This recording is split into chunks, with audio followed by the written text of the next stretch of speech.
International social media Patel Prahlad दी।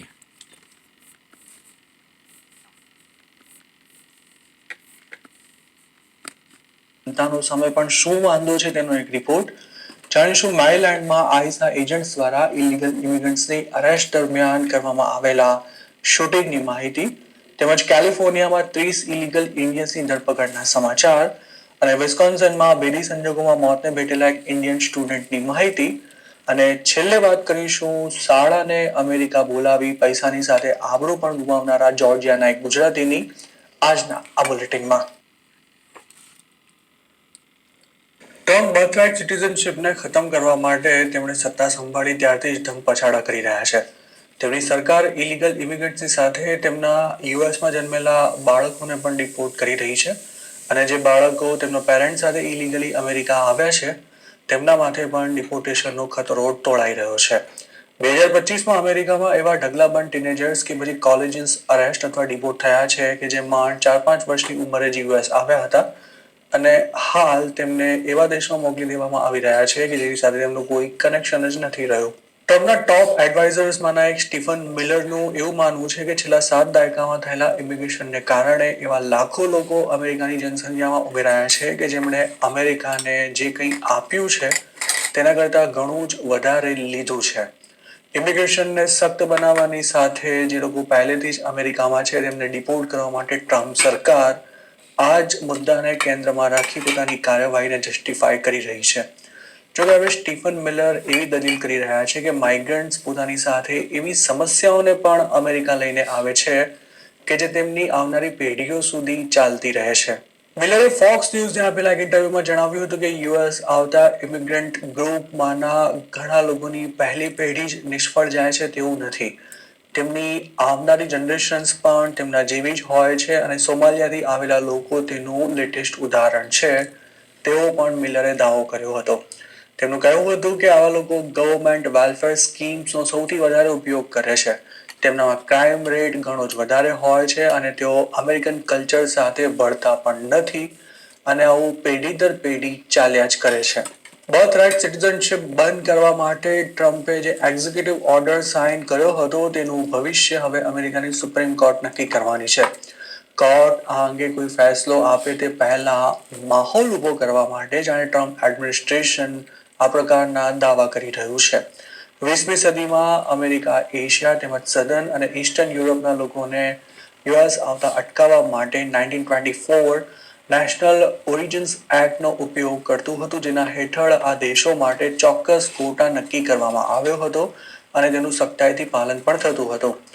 અમેરિકાની સરકાર દેશની ધરતી પર જન્મેલા બાળકો અને ઇમિગ્રન્ટ્સના બાળકોના બાળકોની પણ સિટીઝનશિપ કોઈ રીતે રદ કરી શકે તેમ નથી પણ સ્ટીફન મિલર જે પ્રકારના સ્ટેટમેન્ટ આપી રહ્યા છે તેનો અર્થ એવો પણ કાઢવામાં આવી રહ્યો છે કે બર્થ રાઇટ સિટીઝનશિપ ખતમ કરવાની સાથે સાથે ટ્રમ્પ કહેવાતી થર્ડ વર્લ્ડ કન્ટ્રીઝના માઇગ્રન્ટ સામે અગાઉ ક્યારેય ન થઈ હોય તેવી આકરી કાર્યવાહી કરવાની સાથે તેમના પર અનિયંત્રણો પણ મૂકવા માંગે છે।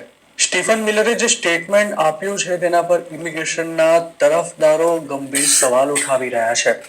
બાઇડનની સરકારમાં વ્હાઇટ હાઉસમાં કામ કરી ચૂકેલા એન્ડ્રિયા ફ્લોરસે આ અંગે એવું કહ્યું હતું કે હાલની સરકાર જાણે એવું માની રહી છે કે અમેરિકા ઇમિગ્રન્ટ્સનો દેશ જ નથી અને ઇમિગ્રન્ટ્સના બાળકોને પણ યુએસ સિટીઝનશિપ મળતા પૂરા અધિકાર ન જ મળવા જોઈએ। માઇગ્રેશન પોલિસી ઇન્સ્ટિટ્યૂટના પ્રોગ્રામ એસોસિએટ ડાયરેક્ટર જુલિયા ગ્લેટનું આ અંગે એવું માનવું છે કે 1960ની આસપાસ જે ઇમિગ્રન્ટ્સ અમેરિકા આવ્યા હતા તેમના બાળકો ફ્લુઅન્ટ ઇંગ્લિશ બોલવાની સાથે પોતાના પેરેન્ટ્સ કરતાં વધુ સારું એજ્યુકેશન મેળવવામાં સફળ રહ્યા છે અને તેના કારણે તેઓ અમેરિકાની ઇકોનોમીમાં સારું કોન્ટ્રીબ્યુશન પણ આપી રહ્યા છે। આ બાબત દર્શાવે છે કે અમેરિકા આવતા માઇગ્રન્ટ્સની સ્થિતિ કરતાં તેમના બાળકોની સ્થિતિ હંમેશા સુધરી છે। તો બીજી તરફ વ્હાઇટ હાઉસના પ્રવક્તા એબિગેલ જેક્સનનું આ અંગે કહ્યું છે કે સ્ટીફન મિલર જે કંઈ કહી રહ્યા છે તે બિલકુલ સાચું જ છે।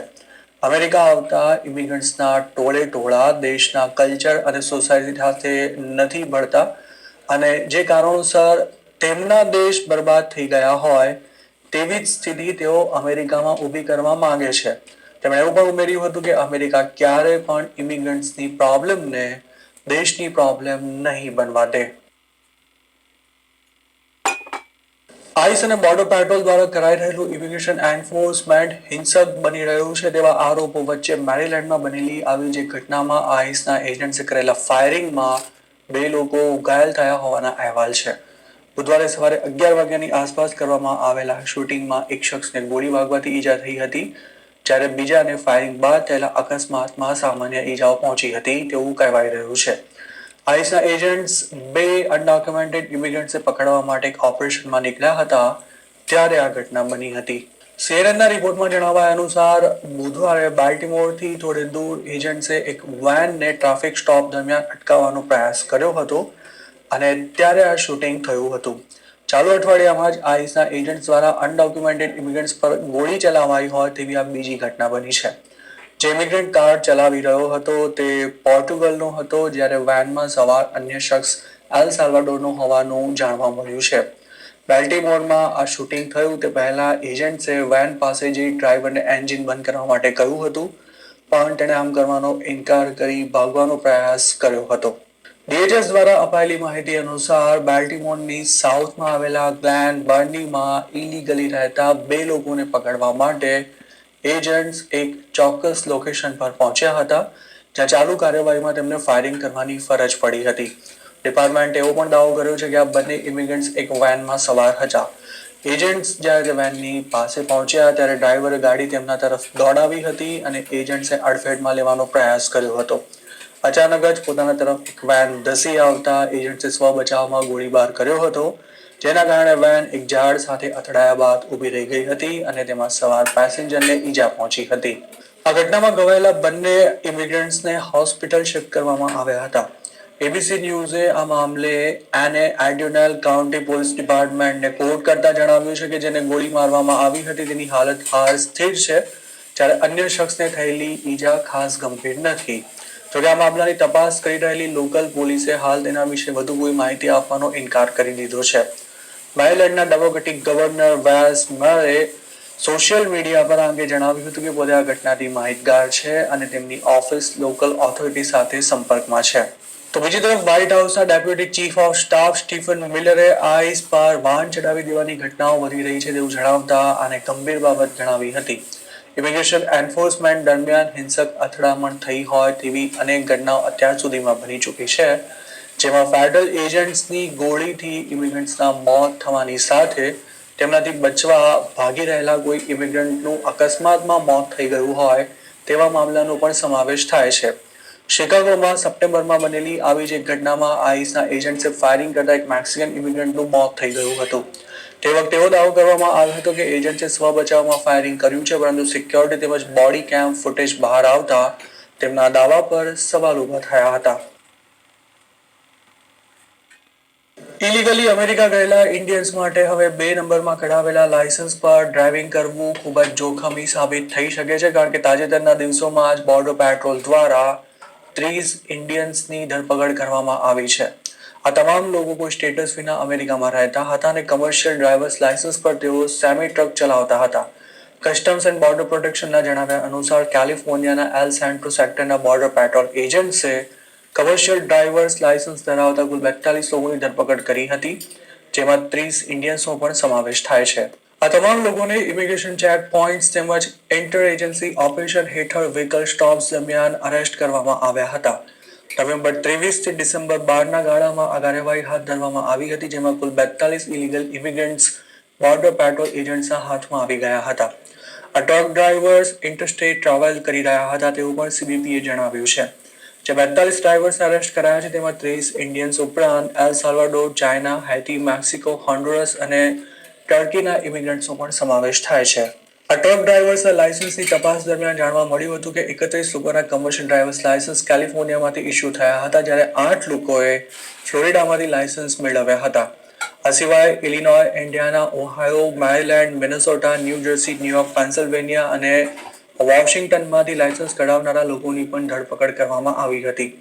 ડિસેમ્બર 10 અને 11ના રોજ પણ આઈસ અને HSI સહિતની ફેડરલ એજન્સીઝે કેલિફોર્નિયામાં ઓપરેશન હાઈવે સેનિટલ હાથ ધર્યું હતું, જેમાં 5 ઇન્ડિયન સહિત બીજા 45 ઇમિગ્રન્ટ ટ્રક ડ્રાઇવર્સ અરેસ્ટ થયા હતા. આ ઓપરેશનમાં ખાસ કરીને કેલિફોર્નિયામાં આવેલી કમર્શિયલ ટ્રકિંગ કંપનીઝને ટાર્ગેટ કરવામાં આવી હતી. ઉલ્લેખનીય છે કે કેલિફોર્નિયામાં રહેતા ઘણા અનડોક્યુમેન્ટેડ પંજાબીઓ પણ પોતાનો ટ્રકિંગ બિઝનેસ ચલાવે છે, પણ ટ્રમ્પ એડમિનિસ્ટ્રેશને કેટલાક ગમખ્વાર અકસ્માતો થયા બાદ હવે તેમના પર તવાઈ બોલાવી છે. ફેડરલ ગવર્મેન્ટના પ્રેશર બાદ કેલિફોર્નિયા પણ તાજેતરમાં જ અનડોક્યુમેન્ટેડ ટ્રક ડ્રાઈવર્સ પર ફીસ વધારતા હજારો લાયસન્સીસ કેન્સલ કરી નાખ્યા હતા. અમેરિકામાં ઇલીગલી રહેતા હજારો ગુજરાતીઓ વોશિંગ્ટન સ્ટેટ સહિતના ડેમોક્રેટિક સ્ટેટ્સમાંથી ઇસ્યુ થયેલા ડ્રાઈવર્સ લાયસન્સ ધરાવે છે. તેમાં અમુક લોકો એવા પણ છે કે જે વિઝિટર વિઝા પર યુએસ આવ્યા હતા કે પછી બોર્ડર પર પકડાયા વિના જ અમેરિકામાં ઘૂસી ગયા હતા. આવા લોકોએ અસાલમના કોઈ કેસ નથી કર્યા અને ન તો અમેરિકાની સરકાર પાસે તેમનો કોઈ રેકોર્ડ છે.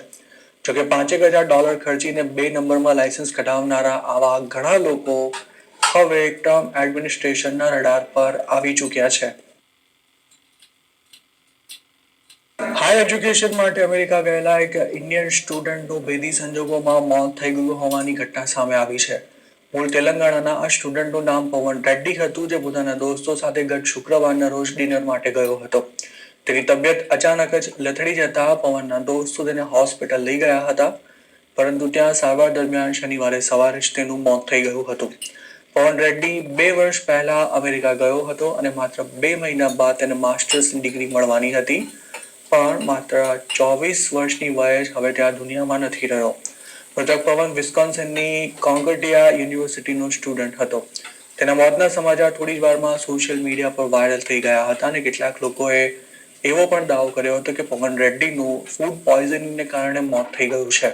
જોકે યુએસ ઓથોરિટી કે પછી જે હોસ્પિટલમાં પવનને લઈ જવાયો હતો તેના દ્વારા તેના મોતના કારણ અંગે કોઈ સત્તાવાર પુષ્ટિ કરવામાં નથી આવી. એવું પણ મનાઈ રહ્યું છે કે અચાનક હાર્ટ એટેક આવતા પવને દમ તોડ્યો હોવાની આશંકા છે, પણ આ દાવાની પણ હોસ્પિટલ દ્વારા હજુ સુધી કોઈ પુષ્ટિ નથી કરાઈ. આ ઘટનાની તપાસ કરી રહેલી પોલીસે જણાવ્યું છે કે ઓટોપ્સી રિપોર્ટ આવ્યા બાદ જ પવનના મોતનું સાચું કારણ જાણી શકાશે. તેનો પીએમ રિપોર્ટ સોમવાર સુધીમાં આવી જાય તેવી શક્યતા છે અને ત્યારબાદ પવનની બોડીને ઇન્ડિયા મોકલવામાં આવશે. પવન રેડ્ડી એમએસનો અભ્યાસ કરવા માટે અમેરિકા ગયો હતો અને ભણવાની સાથે તે એક કંપનીમાં પાર્ટ ટાઈમ જોબ પણ કરતો હતો. તેની બોડીને ઇન્ડિયા મોકલવાની પણ હાલ તૈયારી ચાલી રહી છે અને મૃતકની ફેમિલી ઇન્ડિયન એમ્બસી સાથે સંપર્કમાં છે. અમેરિકામાં સેટલ થયેલા ઘણા ગુજરાતીઓ પોતાના ફેમિલી મેમ્બર્સને પણ ત્યાં જ બોલાવી લેતા હોય છે, પણ આમ કરવા જતાં ક્યારેક ધર્મ કરવા જતાં ધાડ પડવા જેવું ઘાટ પણ સર્જાય છે. ખાસ તો ફેમિલીના પ્રેશરને કારણે ઇન્ડિયામાં રહેતા રિલેટિવને ઇલીગલી અમેરિકા બોલાવવાની ફરજ પડે ત્યારે તેને યુએસ લાવવામાં મોટો ખર્ચો કરનારા અમેરિકન ગુજરાતીઓને પૈસાની સાથે ક્યારેક આબરૂ પણ ગુમાવવી પડતી હોય છે. જોર્જિયામાં રહેતા અને મૂળ અમદાવાદના તેમજ અમેરિકામાં માઇકલના નામે ઓળખાતા એક ગુજરાતીએ પોતાનો આવો જ એક ચોંકાવનારો અનુભવ આઈ એમ ગુજરાત સાથે શેર કર્યો છે. મોટર બિઝનેસ સાથે સંકળાયેલા માઇકલ યુએસ સિટીઝન છે અને તેમના પત્ની અમદાવાદના છે. ઇન્ડિયામાં કોઈ કામ ધંધો ન કરતો તેમનો સાળો દર્શન અમેરિકા આવવા માટે ઘણા સમયથી માઇકલની પાછળ પડ્યો હતો. માઇકલ જાણતા હતા કે લાખના બાર કરનારો સાળો અમેરિકા આવીને પણ માથે જ પડવાનો છે, પણ સાસરિયાના પ્રેશર આગળ તેમનું કંઈ ખાસ ચાલે તેમ નહોતું. આખરે કંટાળીને તેમણે દર્શનને 2019ના એન્ડમાં કેનેડાવાળી લાઇનથી અમેરિકા બોલાવ્યો હતો, પણ તેના નસીબ એટલા ફૂટેલા હતા કે જે રૂટથી લોકો તે વખતે આરામથી અમેરિકા પહોંચી જતા હતા ત્યાંથી પણ દર્શન પકડાઈ ગયો હતો અને તેને 7 મહિના સુધી જેલમાં રાખ્યા બાદ 2020માં ડિપોર્ટ કરવામાં આવ્યો હતો. અમેરિકાની જેલમાં 7 મહિના જેટલો સમય કાઢ્યા બાદ સાળો પાછો ઇન્ડિયા ગયો ત્યારે માઇકલને એમ હતું કે કદાચ હવે તે ફરી અમેરિકા આવવાનું નામ નહીં લે, પણ દર્શન એમ તેના બનેવીનો પીછો છોડે તેવો નહોતો. ડિપોર્ટેશનને કારણે તેને એજન્ટને એકે પૈસો આપવો નહોતો પડ્યો, જેથી ફરી અમેરિકા જવા માટે તે તૈયાર જ બેઠો હતો. જોકે તે વખતે કોવિડના કારણે લોકોનું 2 નંબરમાં યુએસ જવાનું ઘણું ઓછું થઈ ગયું હતું અને જ્યારે મેક્સિકોવાળી લાઇન પર ફરી ધમધમાટ શરૂ થયો ત્યારે પ્રોબ્લેમ એ હતો કે દર્શનને બોર્ડર પર પકડાયા વિના જ અમેરિકા જવું પડે તેમ હતું, કારણ કે જો તે બીજી વાર બોર્ડર પરથી અરેસ્ટ થાય તો તેને જેલની સજા ભોગવ્યા બાદ ઇન્ડિયા પાછો મોકલી દેવાય તેમ હતો. દર્શનને ઇન્ડિયામાં માત્ર આટા ફેરા અને આશીર્વાદ સિવાય બીજો કોઈ ધંધો નહોતો. પોતાના જેવા જ તેના દોસ્તો પણ હતા અને તેમની મદદથી તે કોઈ એવા એજન્ટની શોધમાં હતો કે જે બોર્ડર પર અરેસ્ટ થયા વિના જ તેને અમેરિકા પહોંચાડી આપે. ખાસી શોધખોળ બાદ તેનો કોન્ટેક્ટ ધવલ નામના એક એજન્ટ સાથે થયો હતો, જે કેરેબિયન આઇલેન્ડવાળી લાઇનનો માસ્ટર ગણાતો હતો અને આ લાઇનથી માત્ર એવા લોકો જ અમેરિકા જતા હતા કે જેમને અગાઉ ડિપોર્ટ કરવામાં આવ્યા હોય. કેરેબિયન ટાપુવાળી લાઇનને પાણીની લાઇન તરીકે ઓળખવામાં આવે છે, જેમાં મેક્સિકો કે પછી કેનેડા ગયા વિના જ અમેરિકા પહોંચી શકાય છે. દર્શનને એજન્ટ તો મળી ગયો હતો, પણ તેનો ભાવ આખા ગામ કરતા વધારે એટલે કે 95 લાખ રૂપિયા હતો. જોકે તેના માટે દર્શને તો ખિસ્સામાં હાથ નાખવાની પણ જરૂર નહોતી, કારણ કે પેમેન્ટ તેના અમેરિકામાં રહેતા બનેવી કરવાના હતા. દર્શને પોતાના પ્લાનની માઇકલ સાથે વાત કરી ત્યારે શરૂઆતમાં તો તે ભડક્યા હતા, કારણ કે દર્શને જે પ્લાન શેર કર્યો હતો તે સાંભળવામાં ખતરનાક લાગતો હતો. માઇકલે પોતાના શાળાને તે વખતે પણ અમેરિકાનો મોહ પડતો મૂકવા માટે સમજાવ્યો હતો, પણ દર્શન કોઈ વાત સમજવા તૈયાર નહોતો. આખરે કંટાળીને માઇકલે દર્શનની કબૂલાત લેવાની તૈયારી બતાવતા માર્ચ 2023માં તે ઇન્ડિયાથી 35 લોકોના ગ્રુપ સાથે યુએસ આવવા માટે નીકળ્યો હતો. તેને અમેરિકા પહોંચતા લગભગ 4-5 મહિના જેટલો સમય લાગ્યો હતો અને કેરેબિયન આઇલેન્ડ સુધી પહોંચ્યા બાદ તેને બોટમાં ખાસું ટ્રાવેલ કરવું પડ્યું હતું, જે દરમિયાન 2 વાર તે મળતા પણ બચ્યો હતો.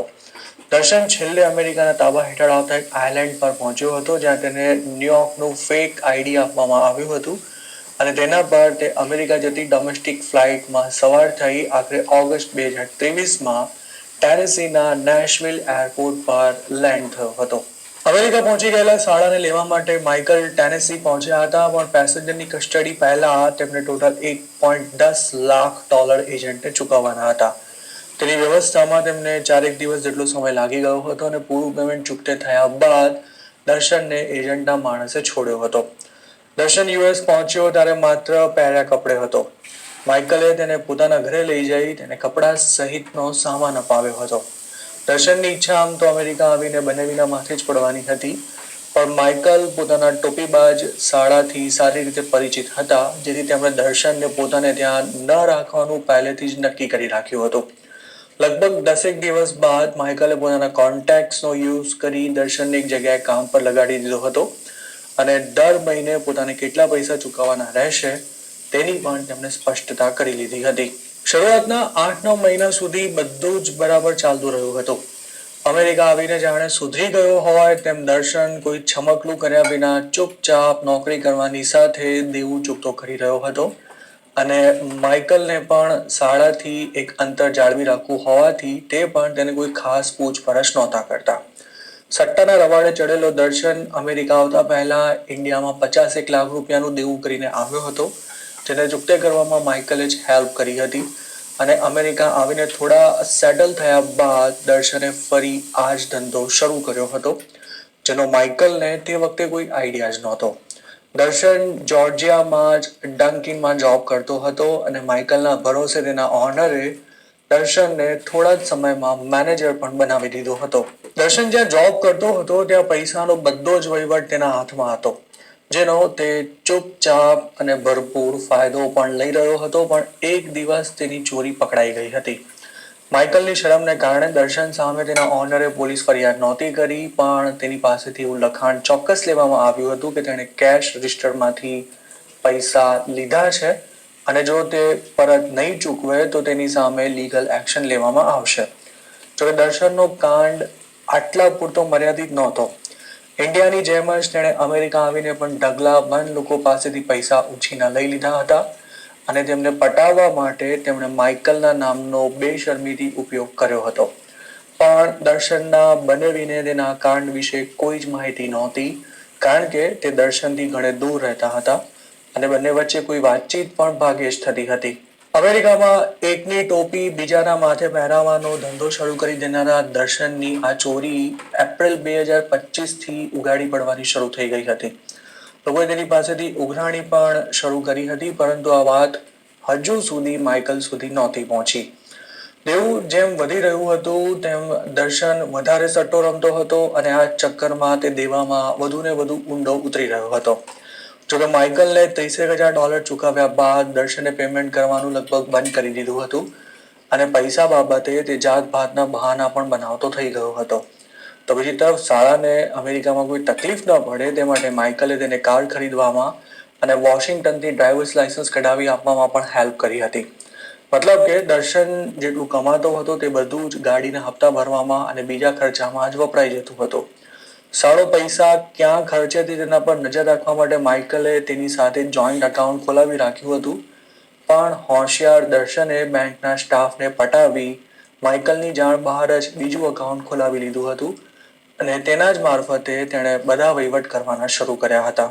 નવેમ્બર 2025ની આ વાત છે. તે વખતે માઇકલને આઈ એમ ગુજરાતનો એક વિડીયો જોઈને એવું જાણવા મળ્યું હતું કે એજન્ટોને $5,000 આપી વોશિંગ્ટનથી લાયસન્સ કઢાવનારા ઘણા ગુજરાતીઓના લાયસન્સ હોલ્ડ પર મૂકી દેવામાં આવ્યા છે. આ બાબત ધ્યાને આવતા તેમણે તાત્કાલિક પોતાના શાળા દર્શનના લાયસન્સનું સ્ટેટસ ચેક કર્યું હતું. પણ તે વખતે ઓનલાઈન લાયસન્સ વેલિડ છે કે કેમ તે સિવાયનો બીજો કોઈ ડેટા નહોતો દેખાઈ રહ્યો. મામલો શંકાસ્પદ લાગતા તેમણે દર્શન સાથે જ લાયસન્સ કઢાવનારા પોતાના એક પરિચિતને અંગે વાત કરી હતી. પણ તેમના લાયસન્સનો ડેટા બરાબર દેખાઈ રહ્યો હતો. આખરે વોશિંગ્ટન સ્ટેટની વેબસાઇટ પર દર્શનનું આઈડી બનાવ્યા બાદ તેમણે લાયસન્સનું સ્ટેટસ ચેક કરવા પ્રયાસ કર્યો. છેક ત્યારે માઇકલને જાણ થઈ હતી કે દર્શનનું લાયસન્સ સસ્પેન્ડ થઈ ચૂક્યું છે. માઇકલે જ્યારે આ અંગે દર્શન સાથે વાત કરી ત્યારે તેણે પોતાના અંગે કોઈ જ માહિતી ન હોવાનું રટણ ચાલુ રાખ્યું હતું. છેલ્લે માઇકલે લાયસન્સ કઢાવનારા એજન્ટને ફોન લગાવ્યો ત્યારે તેણે એવું કહ્યું હતું કે દર્શને ટ્રાફિકનો કોઈ રૂલ તોડીને ટિકિટ નહીં ભરી હોય અને એટલે જ કદાચ તેનું લાયસન્સ સસ્પેન્ડ થયું હોવું જોઈએ. હોશિયાર સાળો કોઈ ગેમ રમી રહ્યો છે તેવો અણસાર આવી જતા માઇકલે ફરી તેને ફોન કરી કડકાઈથી વાત કરી હતી અને ત્યારે દર્શને વટાણા વેરતા કહ્યું હતું કે તેને 15 દિવસ પહેલા ટિકિટ આવી હતી. દર્શને એ વખતે એવું બહાનું કાઢ્યું હતું કે મારી એક ફ્રેન્ડે ટિકિટ ભરી દીધી છે, પણ ખરેખર આવું કંઈ થયું નહોતું. ત્યારે દર્શને એવી પણ કબૂલાત કરી હતી કે તેને કુલ 2 ટિકિટ્સ મળી છે.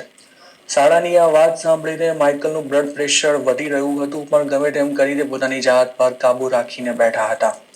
છેલ્લે તેમણે દર્શનને એવી ચેતવણી આપી હતી કે હવે ડ્રાઈવ ન કરતો નહીતર સીધો જેલમાં જઈશ અને પછી ઇન્ડિયા ડિપોર્ટ થઈશ. માઇકલની ફેમિલીના તમામ મેમ્બર્સ યુએસમાં લોકેશન શેરિંગ એપ યુઝ કરતા હતા અને દર્શનના ફોનમાં પણ તે એપ ઇન્સ્ટોલ હતી. હવે શાળા પર નજર રાખવા માટે માઇકલે તેને ટ્રેક કરવાનું પણ શરૂ કર્યું હતું, જેમાં તેમને એવું જાણવા મળ્યું હતું કે બંનેવીએ કાર ચલાવવાની ના પાડી હોવા છતાં પણ દર્શન ગાડી લઈને રખડપટ્ટી કરી રહ્યો છે. માઇકલે વધુ ખણખોદ કરતા તેમને ખબર પડી હતી કે દર્શનને પહેલી ટિકિટ જૂન 2025માં મળી હતી, જેનું પેમેન્ટ ન થવાને કારણે જ તેનું લાયસન્સ સસ્પેન્ડ થઈ ગયું હતું. દર્શનની આ હરકતોથી બરાબરના અકળાયેલા માઇકલે ત્યારે શાળો હવે કંઈ વધારે પડતું ચિતરે તે પહેલા જ તેને પોતાની મોટલ પર લાવી તેની પૂછપરછ કરવાનું નક્કી કર્યું હતું. ડિસેમ્બર 4ના રોજ માઇકલ દર્શનને પોતાની મોટલ પર લઈ આવ્યા હતા અને તેની પાસેથી ફોન, પાસપોર્ટ તેમજ લાયસન્સ સહિતના ડોક્યુમેન્ટ્સ લઈ લીધા હતા. માઇકલે તે વખતે શાળાનો ફોન ચેક કરવાનું શરૂ કરતા તેની એક પછી એક કરતૂતોનો ભાંડો ફૂટી રહ્યો હતો. તેના વોટ્સએપમાં કેટલાય લોકોએ ઉઘરાણીના મેસેજ મોકલ્યા હતા, જેમાં અમુક તો ઇન્ડિયાથી પણ આવેલા હતા. માઇકલે આ મામલે સવાલ પૂછવાનું શરૂ કર્યું ત્યારે દર્શન તેમને ગોળ ગોળ ફેરવી રહ્યો હતો, પણ બહાના કાઢવાની એક લિમિટ આવી જતા છેલ્લે તેની બોલતી બંધ થઈ ગઈ હતી. દર્શને પોતાની જાણ બહાર એક નવું બેંક એકાઉન્ટ ખોલાવી લીધું છે, તે પણ તેના ફોનની તપાસમાં જ બહાર આવ્યું હતું, પણ નફ્ફટ દર્શન બંનેવી સામે મોઢું ખોલવા તૈયાર નહોતો. તે એટલો હોશિયાર હતો કે બેટિંગ એપ્સ પણ તેણે પોતાના ફોનમાંથી પહેલેથી જ ડિલીટ કરી નાખી હતી, પણ હવે માઇકલ તેને છોડવાના મૂડમાં નહોતા. તેમણે પોતાના શાળાની આખી કુંડળી કાઢવાનું નક્કી કરી લીધું હતું અને દર્શનનો ફોન જ તેની કરતૂતો પરથી પડદો ઉઠાવી રહ્યો હતો. ખાસ તો જ્યારે તેમણે બેંકની એપ દર્શનના ફોનમાં ડાઉનલોડ કરી તેને ટ્રાન્ઝેક્શન્સ ચેક કરવાનું શરૂ કર્યું, ત્યારે તેનો ડેટા જોઈ માઇકલની આંખો ચાર થઈ ગઈ હતી. દર્શનના બેંક અકાઉન્ટમાં તે વખતે -$330 બેલેન્સ હતું અને તેના અકાઉન્ટમાં જેટલી પણ અમાઉન્ટ જમા થતી હતી તેટલી જ થોડા જ સમયમાં વિડ્રો પણ થઈ જતી હતી અને અકાઉન્ટમાં એક પૈસો પણ દર્શન વધવા નહોતો દેતો અને સાથે તેની પાસે 3 જેટલા ક્રેડિટ કાર્ડ્સ પણ હતા. માઇકલે તે વખતે દર્શન પાસેથી તેને કોને કેટલા પૈસા આપવાના નીકળે છે તેનું આખું લિસ્ટ બનાવડાવ્યું હતું, જેમાં અમેરિકામાં રહેતા 20 અને ઇન્ડિયાના ડઝનબંધ લોકોના નામ સામે આવ્યા હતા. 3 દિવસ સુધી દર્શનનો ફોન પણ માઇકલે પોતાની પાસે જ રાખ્યો હતો અને રોજે રોજ તેના પર ઢગલા બંધ લોકોના ઉઘરાણી માટે ફોન આવતા રહેતા હતા. દર્શને અમેરિકામાં જેટલા લોકો પાસેથી પૈસા ઉછીના લીધા હતા તેમાંના મોટા ભાગનાને માઇકલ સારી રીતે ઓળખતા હતા અને તેમને પૂરો વિશ્વાસ હતો કે શાળાએ પોતાના નામનો જ ઉપયોગ કરીને ઉધારી કરી છે. દર્શને તે વખતે 4 મહિનાનું મકાનનું ભાડું પણ નહોતું ચૂકવ્યું અને તેની સાથે જે રૂમમેટ રહેતો હતો તેની પાસેથી પણ તેણે ભાડાના પૈસા પડાવી લઈ ઓનરને આપ્યા જ નહોતા.